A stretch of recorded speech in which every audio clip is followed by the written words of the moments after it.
Sun Media's Tariq Fatah has asked an interesting question.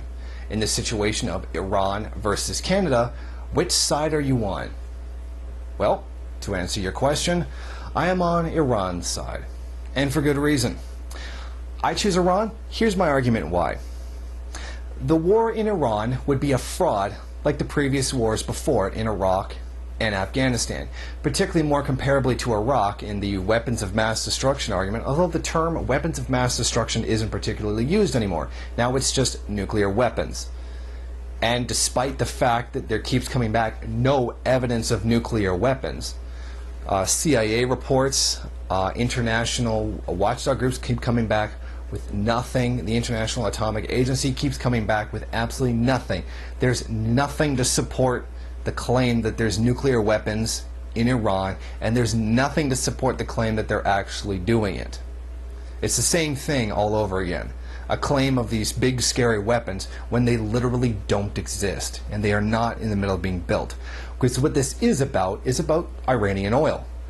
Because all this hostility against Ahmadinejad came out when Iran nationalized the oil industry. Although it's interesting that in this entire article, Fatah doesn't actually bother to mention Ahmadinejad as well, when a lot of what is said about Iran is criticisms of Ahmadinejad himself. But he doesn't bother to mention that in this entire article.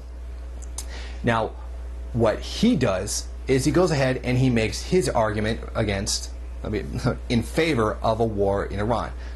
I mean, siding with Canada over Iran, because you know what a major player Canada would be in all this.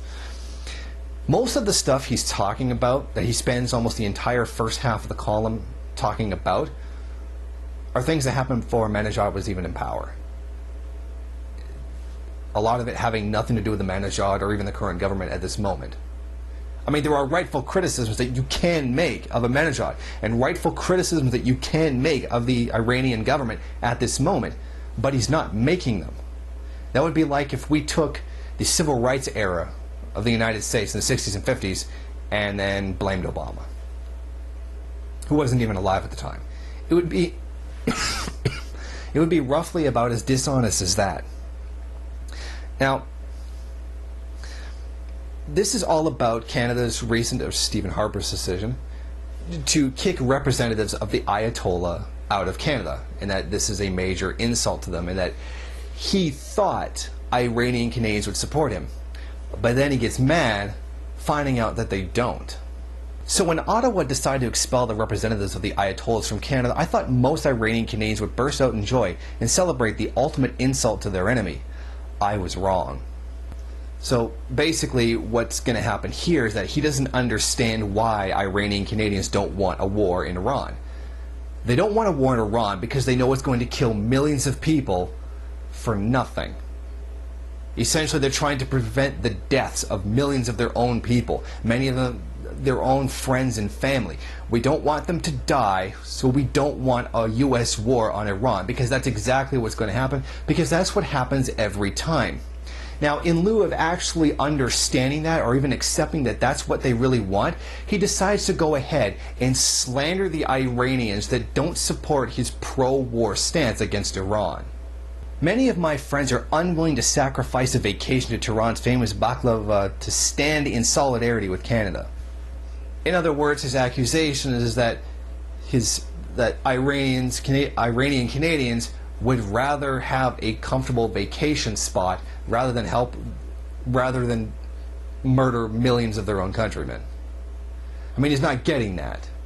That the only reason they wouldn't want a war with Iran is so that they could have a vacation spot.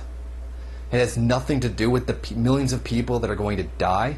I mean, this is absolutely disgusting on his part. And he's actually referring to his friends. You don't even understand your friends? Oh, come on. And then, from here on out, not being able to understand that Iranian Canadians don't want millions of their own people to die, he goes on and then starts whining about multiculturalism for some reason. I have no idea what that's actually supposed to have to do with the situation of Canada versus Iran. It seems to make no sense whatsoever. but he makes a case for it. I don't know what that's supposed to do with it. And then also, to back up his own position, he gets mad over somebody on Twitter who sent him a message about, you don't understand because you're Pakistani, you hate Iran, what have you. I didn't even really understand the Twitter post. So essentially he's just taking a Twitter post from a hater and using that as some sort of indication that that people are stupid and they don't understand why we should back up the invasion of Iran by the United States and the rest of NATO. That's like if I took a hater quote over something that I said and was just hating me on it, and then putting that forward as an argument that the other side is taking. That has absolutely nothing to do with it. It's completely ridiculous. He's not getting that the Iranian Canadians are not supporting Ahmadinejad necessarily. I'm sure some are, some aren't. They're supporting not having their own countrymen murdered in a pointless war. That's what they're doing. And then when he can't get his friends or Iranian Canadians to go along with him, he resorts to petty jingoist flag waving. All of us, regardless of political stripe, of Iranian or Irish ancestry, should back our government in this courageous stand against Iran. Don't go around waving the flag at me or anyone else, and I assume so because he said regardless of political stripe. Don't go around waving the flag at me and expecting blind obedience to my government, because that's exactly what you just did. You don't wave the flag of a country at somebody and then demand their subservience. That's called fascism. And then when you have to appeal to nationalism, which is almost the same as appealing to emotion, you know you have no position to stand on. Because that's exactly this. You're appealing to authority. And that's exactly what he's doing at this point. His argument is so flawed that not even his own friends are agreeing with him. Iranian Canadians aren't backing up the murder of their own people over this. So what's he do? He tries to appeal to authority by waving the flag at other Canadians and thus demanding obedience because of it. That's a fascist tactic. In fact, some of the worst fascist regimes of all time have used that very tactic, including the United States, every single time. What he's doing, whether he realizes it or not, is being a useful puppet for U.S. imperialism.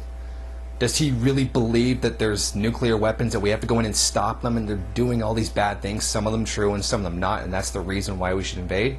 Or does he actually acknowledge the real reasons why we have to invade? Because a permanent U.S. military base is needed there, and that the oil in Iran has to be reprivatized?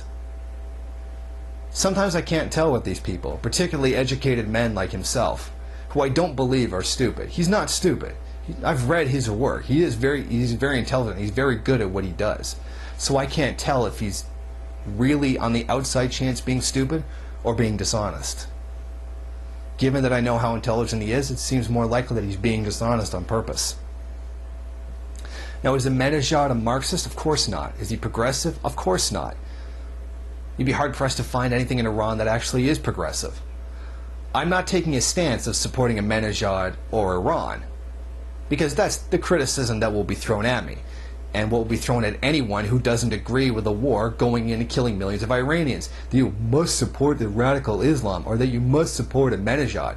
No, I support the Iranian people. I support the Iranian people not getting murdered by NATO for the profits of the U.S. ruling elite.